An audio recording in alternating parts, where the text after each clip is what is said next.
just to follow up on that, are you concerned around a potential lawsuit moving forward against the orders around that? And also, I know you're aware of the work that a lot of parents and others are doing online through their COVID trackers and things like that.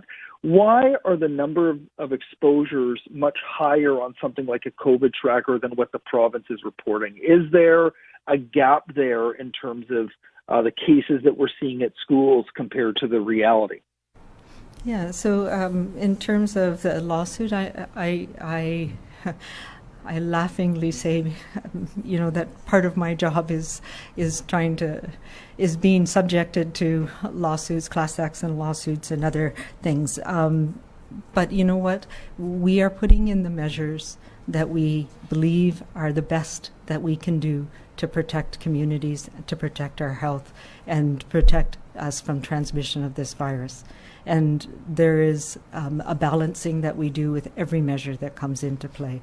What are the unintended consequences, whether they're positive or negative? What are the goals that we're trying to achieve? How do we make sure that we're doing the right thing at the minimum amount that we can possibly do? And that's the ethical dilemma that we're in.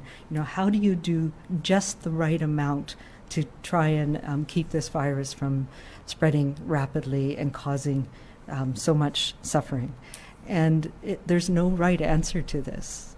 There's no perfect way of doing it. And I will always be accused of doing too much or not enough. So that's our life right now. I do not believe at all that we are affecting people's ability to, under the Charter of Rights and Freedoms, and actually I was quite gratified that Pope Francis said that very thing this weekend. This is about taking those measures to protect people from this virus, and no more so than when we come together as a community indoors right now. That puts people at risk.